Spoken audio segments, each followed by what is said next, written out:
소예언서에 나오는 예언자들 중에서 가장 기억에 남는 인물을 대라 그러면 주저하지 않고 요나를 얘기할 겁니다. 우리 어린아이들도 말씀을 읽을 때에 다른 예언자들은 모를 거예요. 오바댜 들어본 적이 없어요. 말라기 모를 거예요. 호세아는 알까 모를까 모르겠습니다만 12명의 소예언자 중에서 그래도 요나는 많이들 기억할 거라고 생각을 합니다. 왜냐하면 요나서에 나와 있는 요나에 관한 이야기가 굉장히 극적이거든요. 드라마를 보는 것 같습니다. 너무 놀라운 이야기들이 기록되어 있다 보니까 요나에 대한 이야기를 많이들 기억하고 있고요. 또 다른 측면에서는 부름받은 예언자들 중에서 요나 같은 예언자들은 아무도 없었습니다. 하나님이 명령하셨는데 그 명령을 거부하고 도망가잖아요. 이런 예언자들 보셨습니까? 물론 예레미야 같은 경우에는 주의 부르심을 받았을 때 주님 저는 어린아이 같아요. 저는 말할 수 없습니다. 또 예언자라고 말하기는 그러합니다만 예언자적인 사역을 했던 모세도 하나님의 부르심을 받았을 때 처음에는 거절하지 않습니까? 그러나 결국은 하나님과의 대화 가운데서 주님의 소명을 확인하고 그들은 그 일을 감당합니다. 요나는 매우 특이하게 그냥 도망가 버립니다. 하나님 앞에 자신의 그 의도를 설명하거나 그러지 않고 주님이 명령하신 그 명령이 자신의 뜻과는 부합하지 않았던 거죠. 그래서 도망갔던 예언자. 매우 특이한 사람이라고 할 수가 있습니다. 그의 아버지는 아미떼라고 나와 있습니다. 아미떼의 아들 요나는 여로보암 2세 시대에 활동한 예언자였습니다. 여로보암 2세 시대가 언제였냐면요. 주전 786년에서 746년 우리가 지난 시간까지 함께 보았던 아모스와 비슷한 시기에 사역을 했던 예언자였습니다. 근데 아모스는 북이스라엘 왕국에 가서 하나님의 심판의 메시지를 전했었지요. 하나님의 정의와 공의가 흘러야 된다. 하나님의 정의를 드러내야 된다라고 목소리 높이 외쳤다면은 요나는 동시대의 예언자였지만은 그 말씀을 전하는 대상이 달랐습니다. 그래서 요나가 이렇게 도망친 걸로 보이죠. 요나서는 이렇게 시작을 합니다. 여러분 1장 1절 한 번 더 읽도록 할까요? 요나서 1장 1절입니다. 시작. 여호와의 말씀이 아미떼의 아들 요나에게 임하니라 이르시되 그렇게 시작을 하죠. 예언자에게 주어진 하나님의 말씀은 이렇게 시작을 합니다. 여호와의 말씀이 임하니라. 그래서 사람들이 머리를 맞대고 우리나라가 우리 백성들이 어떻게 하면 경건한 나라가 될까? 어떻게 하면 하나님의 뜻에 합한 백성들이 될까? 그렇게 고민해서 메시지를 전한 게 아니라는 겁니다. 여호와 하나님의 말씀이 임하니라. 이게 바로 예언자적인 기본적인 패턴이라고 할 수가 있죠. 첫 절에 언급한 여호와를 번역한 말이 주님이라고 할 수가 있습니다. 사실 이 요나서는 4장밖에 되어 있지 않고요. 각 장도 짧습니다. 오늘은 비교적 좀 긴데요. 1장 1절에서 17절까지인데 16절까지만 읽었었고요. 나머지 장들은 10절, 11절밖에 되어 있지 않습니다. 짧은 4장에 많지 않은 절로 되어 있는데 여호와 또는 여호와를 번역한 주님이란 단어가 25번 나옵니다. 그리고 하나님이란 단어도 13번 나오고요. 주 하나님이라고 붙여서 사용한 단어가 한 번 나옵니다. 25번 여호와, 13번 하나님, 주 하나님 한 번. 많지 않는 절임에도 불구하고 39번이나 하나님과 관련된 단어가 사용됐다는 거죠. 여기서 우리는 한 가지 중요한 사실을 알게 됩니다. 요나서의 핵심적인 주제는 하나님과 요나와의 관계에 나타난 특히 하나님에 대한 내용이 핵심 주제이구나. 하나님이 어떤 말씀을 하셨나? 하나님이 나타나셔서 어떠한 길로 인도하셨나?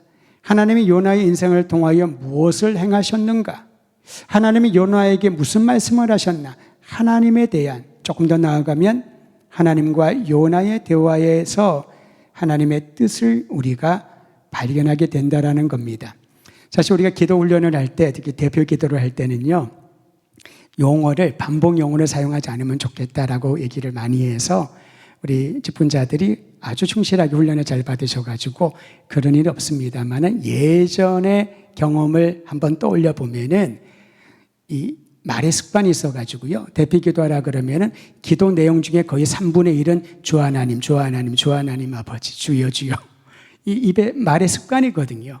그러니까 어떤 분들은요, 그런 분이 대표 기도를 하면은 기도 내용에 집중을 해서 아멘을 하지 않고 오늘 기도는 주 하나님, 여호와 하나님을 몇 번 헤아리나, 그거 헤아리고 있대요. 오늘은 지난번보다 더 많이 했네. 사실은 너무나도 좋고 중요한 이름임에도 불구하고 이것을 적절하게 활용할 필요가 있는 것이지요. 물론 요나서와는 조금 다른 의미입니다만은 어쨌든 여러분 이 요나서의 전체 내용이 하나님과 요나의 이야기라는 것, 우리는 이 주제를 붙들고 1장부터 4장까지 주목하여 보시길 바랍니다. 그리고 여호와 하나님 또는 하나님, 주님이 등장할 때 조금 더 주의를 집중해서 어떤 말씀을 하고 계시는지를 살펴보면 좋겠습니다. 요나서의 내용에 하나님께서 요나에게 말씀하신 것은요, 니느웨라고 하는 성읍에 가서 너희의 죄악이 너무나도 크다. 다시 말하면 심판이 임할 것이다. 회개하지 않으면 심판이 임할 것이다 라고 명하라고 합니다. 2절에 요나에게 주신 하나님의 명령이 기록되어 있습니다. 2절도 우리 한 목소리로 함께 읽겠습니다. 시작. 너는 일어나 저 큰 성읍 니느웨로 가서 그것을 향하여 외치라. 그 악독이 내 앞에 상달되었습니다 하시니라. 여러분 여기서 보실 거는요, 이 세상에 일어나는 모든 악한 일들, 그게 그냥 거기에서 끝나는 것이 아니라 하나님 앞에 다 상달된다는 것입니다. 하나님이 다 알고 계신다는 거죠. 그러니까 믿음의 사람들은요, 악인들이 횡포하는 것에 대해서 너무 원통해하거나 사람들이 그걸 몰라주고 있을까 봐 염려하지 않아도 된다라는 겁니다. 사람의 눈을 속일 수는 있겠지만 자신의 악함을 굉장히 선한 것으로 포장하면서 다른 사람들의 눈을 가릴 수는 있겠지만은 하나님은 악독한 모든 것들을 다 살피고 계신다라는 거죠. 이것이 믿음의 사람들에게는 엄청난 위로가 될 줄 알아야 할 것입니다. 하나님이 아신다는 겁니다. 사람들은 몰라줘도 하나님이 다 알고 계신다는 거죠. 그러기에 요나에게 니느웨 큰 성읍으로 가라. 사실 당시에 니느웨는 아수르의 큰 성읍이었고요. 후에 사네립이라고 하는 사람이 아수르의 왕이 되자 니느웨를 공적으로 수도로 정하게 됩니다. 그래서 니느웨라고 하는 이 큰 성읍은 아수르 제국 전체를 대표한다라고 말할 수 있을 것입니다. 즉 이방 민족, 아수르 민족에게 가서 너희의 악독이 하나님 앞에 다 알려졌으니 죄를 회개하고 돌아오라. 회개의 메시지입니다. 아모스처럼 이스라엘 백성들에게 가서 전하라면은 그래도 전하고 또 거기에 의미와 보람을 찾지 않을까요? 그런데 이스라엘 백성들을 그렇게 괴롭혔던 아수르 민족에게 가서 수시로 이스라엘을 위협했던 나라가 바로 아수르였고 수시로 침공을 했었고요. 결국은 주전 722년에 북이스라엘은 아수르 제국에 의해서 멸망당하지 않습니까? 원수와 같은 민족이에요. 근데 그들에게 가서 복음을 전하라. 하나님의 뜻을 전하라. 자, 이 얘기를 듣자 요나는 거부를 하게 됩니다. 우리가 감정적으로는 이해가 됩니다. 요나가 힘들었겠구나. 하나님이 조금 무리한 말씀을 하셨구나. 그렇게 생각할 수 있겠지요. 그런데 여호와 하나님의 말씀이 임하면 그 말씀에 순종하는 것이 소명받은 자의 할 일인데 본인이 판단을 하고 결정을 하는 것입니다. 여러분 우리가 주의 말씀을 들을 때에 또한 주의 명령이라고 확신했을 때에 어떠한 자세로 그 말씀을 받아 행동할 것인지를 요나를 통해서 다시 한번 살펴보기를 바랍니다. 내 생각에 내 뜻에 좋고 옳다고 여기는 것만 하는지 아니면 분명히 하나님이 주신 말씀이요 그 말씀이 부담이 되더라도 하나님이 말씀하셨기 때문에 하는지를 살펴보아야 보아야 한다는 것입니다. 특히 부름받은 사람들에게는 이 대목이 매우 중요합니다. 왜 요나가 그렇게 하나님의 말씀을 거부했을까? 우린 여기서 한 가지 알 수 있는 것은 요나는 전형적인 민족주의의 개념과 사상을 갖고 있는 사람의 표상이라는 거죠. 우리 민족, 선민, 이스라엘, 하나님의 언약을 가진 백성들만이 구원의 복음을 들을 만한 자격이 있지. 저 이방인들, 악한 사람들, 우리를 괴롭히는 이들에게는 하나님의 말씀을 전한다는 것은 합당치 않다라고 생각했던 것입니다. 하지만 하나님께서는 요나와 주변에 있는 사람들도 부담이 될 만한 이 말씀을 전하라 하신 것은 하나님은 이스라엘뿐만 아니라 모든 민족과 열방을 사랑하고 구원하기를 원하신다는 하나님의 마음, 하나님의 구원 계획을 보여주기 위함이라는 겁니다. 어떤 분은 구약과 신약을 너무 칼같이 딱 구분을 합니다. 구약은 이스라엘 백성들을 위한 메시지고 신약은 예수님이 오셔서 그 메시지가 복음의 메시지가 확대되었다라고 하는데요. 결코 그렇지 않습니다.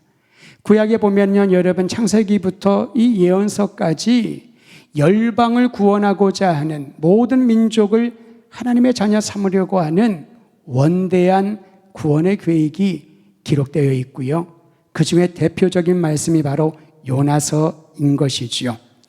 요나는 하나님을 피해 도망가려고 합니다. 오늘 성경에 보니까 오늘날의 스페인으로 우리가 알고 있는 다시스로 도망을 가려고 합니다. 성경에는 다시스라고 하는데요. 오늘날의 지명으로는 스페인이 바로 그 지역으로 학자들은 말을 하죠.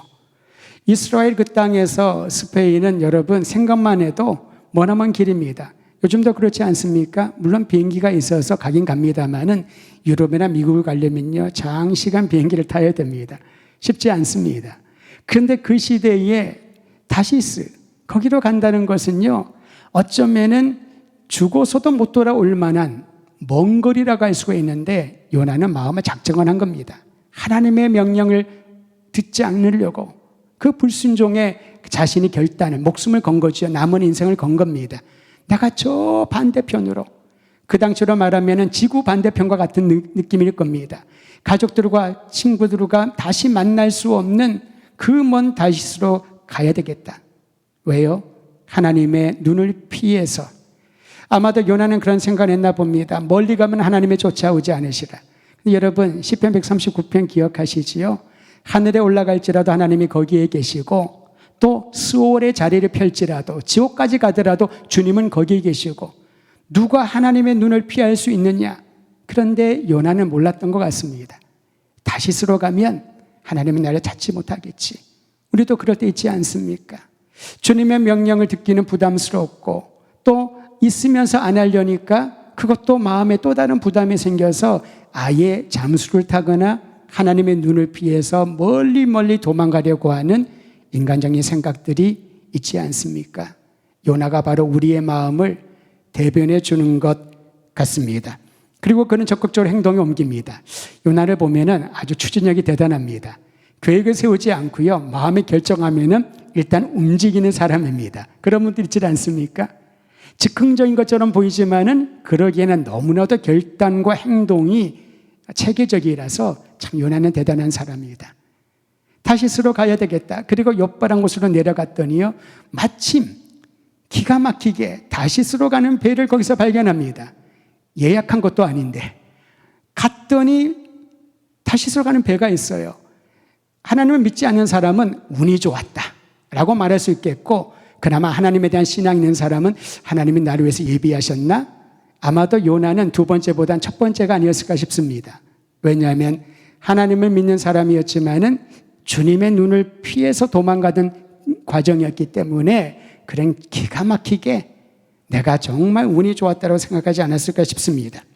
주저하지 않고 배를 탔습니다. 그런데 여러분 그 기쁨은 얼마 안 가서 불행으로 찾아오게 됩니다. 불운하게도 요나가 탄 배가 출항한 지 얼마 안 돼서 큰 폭풍을 만나서 난파 직전에 놓였다라고 합니다.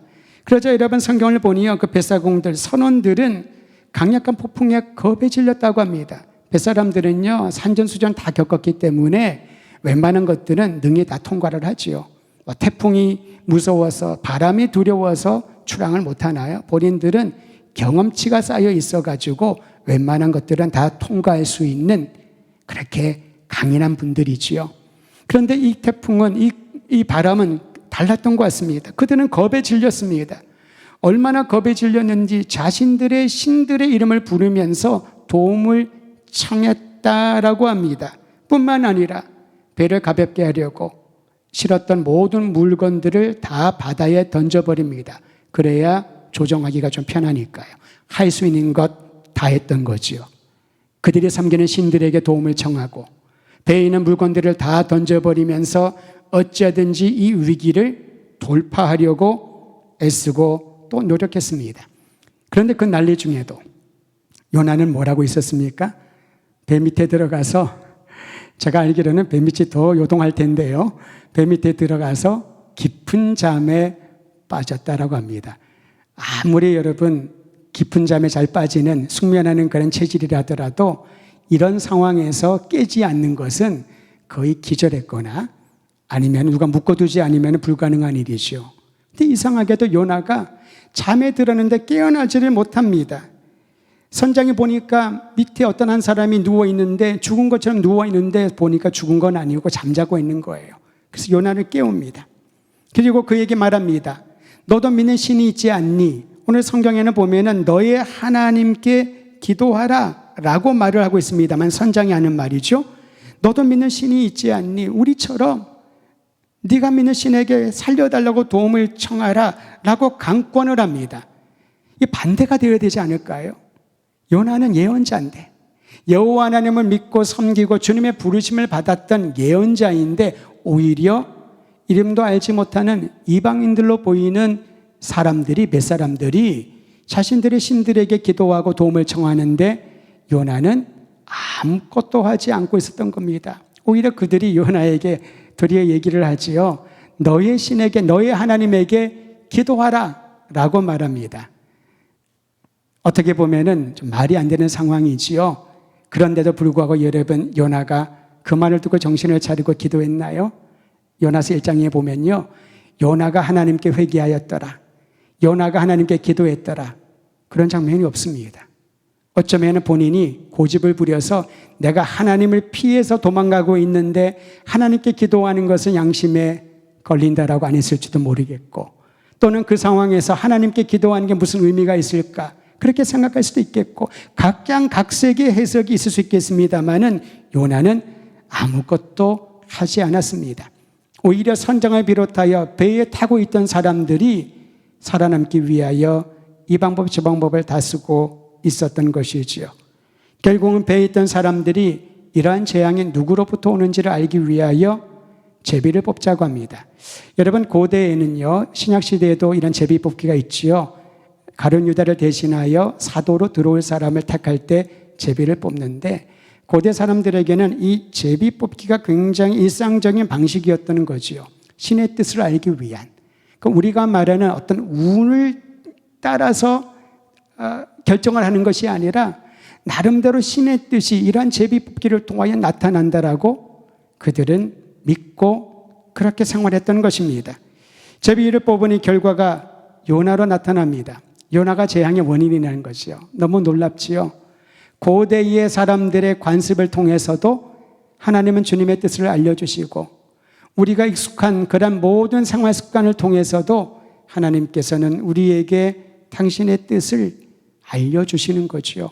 그래서 우리는 깨어 있어야 됩니다. 그저 주일날 또는 교회에 와서 예배 드리며 개인적으로 성경 읽으면서 주님의 뜻을 거기에서만 발견하는 것이 아니라는 거지요. 주변에 일어난 수많은 사건과 수많은 일들을 통하여, 다른 사람을 통하여, 때로는 전혀 하나님을 알지 못하고 믿지 않는 사람들을 통해서도 하나님의 뜻을 발견하게 된다라는 것입니다. 그러자 요나가 솔직하게 얘기를 합니다. 자기가 하나님을 피해 도망가다가 이런 문제가 발생한 것이니, 여러분, 그 다음이 놀랍습니다. 요나가 왜 그랬을까 모르겠어요. 나를 들어 바다에 던지면 모든 문제가 해결될 것이다. 요나는 자기의 목숨을 포기한 것처럼 보입니다. 그렇게까지 할 필요는 없잖아요. 그저 이 재앙의 원인이 어디 누구에게 있는지를 알기 위해서 제비를 뽑았을 뿐인데 요나는 본인이 문제 해결점까지 다 제시를 합니다. 그것은 나를 인신제물처럼 바다에 던져라. 그러면은 하나님의 진노가 그칠 것이다. 라고 말을 합니다. 자, 그 말을 들으면은 선원들이 어떻게 해야 될까요? 잘 됐다 싶어서 요나도 그렇게 동의를 했고 요나가 그렇게 하라고 했으니 죄책감 없이 그래 바다에 던지면 되는데 이 선원들이 굉장히 좋은 사람들처럼 보입니다. 그들은 요나가 그런 말을 했음에도 불구하고 그것을 거절합니다. 그리고는 성경에 보니까 힘써 노를 저어서 육지로 가려고 애썼다. 이 재앙의 원인이 요나인 것을 알게 되었음에도 그들은 요나의 의견을 따르지 않고 어찌하든지 육지에 이 배가 닿게 하려고 힘써 노를 저었다고 합니다. 그런데 배가 전진하지 못하지요. 배가 전진하지 못하지요. 그러자 어쩔 수 없이 선원들은 요나가 말한 것처럼 바다로 그를 던졌습니다. 근데 거짓말처럼 바다가 잔잔해졌던 것이지요. 여러분, 왜 이런 일들을 하나님이 행하게 하셨을까요? 요나가 하나님을 도망쳤기 때문에 벌을 주기 위해서 하나님의 말씀에 불순종하면 주님이 이란 큰 재앙으로 죽일 것이다라고 위협을 주기 위해서 그렇게 했을까요? 그 다음에 이 선원들이 보인 반응을 보면은 하나님이 왜 이런 일들을 허용하셨는지를 발견하게 됩니다. 그들은 하나님을 두려워하여 하나님께 제물을 드리고 소원을 하였다라고 합니다. 우리 함께 15절에 이어서 16절 말씀, 오늘 읽은 본문의 마지막 절이죠. 함께 읽습니다. 시작. 그 사람들이 여호와를 크게 두려워하여 여호와께 제물을 드리고 소원을 하였더라. 하나님께 예물을 드리고 하나님께 기도하였다라고 합니다. 사실 그들이 가졌던 두려움의 첫 번째 요인은 큰 폭풍이었습니다.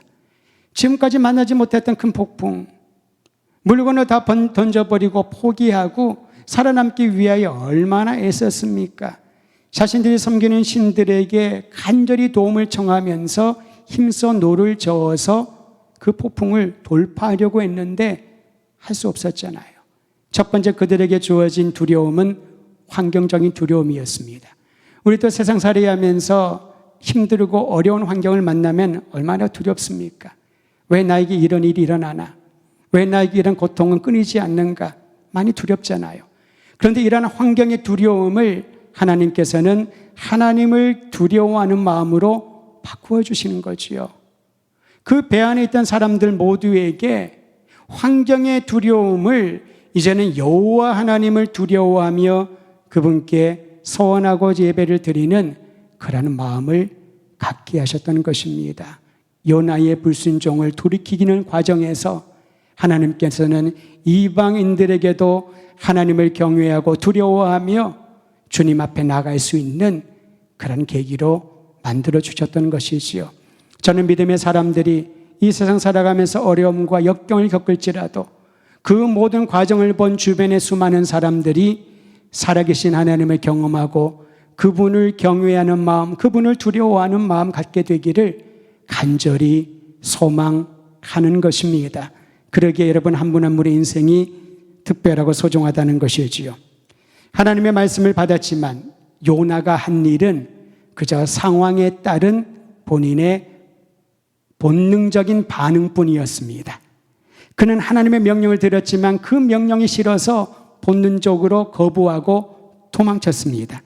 폭풍 속에서 많은 사람들이 목숨을 걸고 배를 구하기 위해서 살아남기 위해서 힘썼지만은 요나는 배 밑에서 본능적으로 피곤한 몸을 쉬기 위한 잠에 빠져들었지요.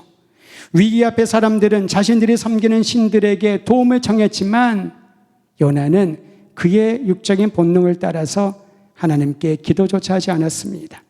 선원들은 요나의 생명을 보호하려고 노력을 했습니다. 그러나 요나는 그제서야 자신 때문이라는 것을 인정을 하고 삶을 포기합니다. 하나님이 부르셨는데 주님께서 그에게 사명을 주셨는데 그것을 하려고 하지도 않고 그저 본인이 포기하는 것이 더 낫다라고 반응을 보였던 것이지요. 요나는 하나님의 말씀에 불순종했을 뿐만 아니라 직면한 위기를 회피하려고만 했던 그러한 사람이었습니다. 이 정도 되면 하나님이 요나를 버리시고 다른 사람을 택하면 더 낫지 않았을까요? 그런데 여러분, 바다에 던져진 요나에게 어떤 일이 일어났나요? 다음 주 이 구절부터 우리가 요나의 기도를 보겠습니다마는 그래도 오늘 1장 17절 읽지 않았던 17절 말씀을 함께 먼저 읽도록 하겠습니다. 17절입니다. 시작. 여호와께서 이미 큰 물고기를 예비하사 요나를 삼키게 하셨으므로 요나가 밤낮 3일을 물고기 뱃속에 있으니라. 우리 어렸을 때에 저도 기억이 나는데요. 저희 선생님이 그때는 주일학교 선생님을 반사라고 했죠. 맞죠? 반사라고. 왜 그런지 모르겠습니다만 그 뜻이 있을 겁니다. 반사 선생님들이 얘기를 하면서 요나를 하나님께서 구하기 위해서 고래를 준비해 두셨어. 그래서 오랫동안 저는 고래인 줄 알았습니다. 그래서 신학교에 가서 시험을 보는데 요나가 바다에 던져졌을 때에 그를 삼킨 것은 무엇입니까? 고래. 자신에게 썼더니 틀렸다고. 고래가 아니에요. 뭐라고 써 있습니까? 큰 물고기. 앞으로 여러분 교사 선생님들이나 또한 자녀에게 할 때 요나를 삼킨 그 물고기는 고래가 아니라 큰 물고기. 원어에도 그렇고요. 번역서에도 그렇습니다. 우리도 제대로 번역을 했지요. 고래가 아니고요. 거대한 물고기. 얼마나 큰지 모르겠습니다만 요나를 한 입에 삼킬 수 있는 그런 큰 물고기를 하나님께서 예비해 두셨어요. 여러분 한번 상상해 보세요. 아무리 정확하더라도 바다에 그 폭풍이 있는 바다에 던져진 사람, 굉장히 작은 점처럼 보일 거 아닙니까? 그런데 물에 빠져가지고 사실은 호흡하기 힘들잖아요. 몇 분을 견딜 수 없잖아요. 익사할 수 있는데 마치 그걸 알고 있는 것처럼 큰 물고기가 배 밑에서 딱 기다리고 있다가 요나가 딱 던져지니까 탁, 또는 물에 던져진 요나를 한 번에 탁 삼킨 거죠. 그래서 삼켰다면 어떻습니까? 소화가 되어야죠. 이 큰 물고기가 소화불량도 아니고 소화기관에 문제가 생길 것도 아닌데 3일 밤낮을 큰 물고기 배 안에 있었는데 요나는 어떻습니까? 멀쩡하잖아요. 위기를 하나님께서 요나에게 소명을 재확인하고 또한 이 사건을 통하여 나중에 오실 메시아 예수께서 십자가에 달려 죽으신 후 무덤에 3일 계신 것과 연결하는 놀라운 사건을 요나의 불순종하고 도망치는 요나의 일생을 통하여 주님께서 말씀해 주시는 것입니다.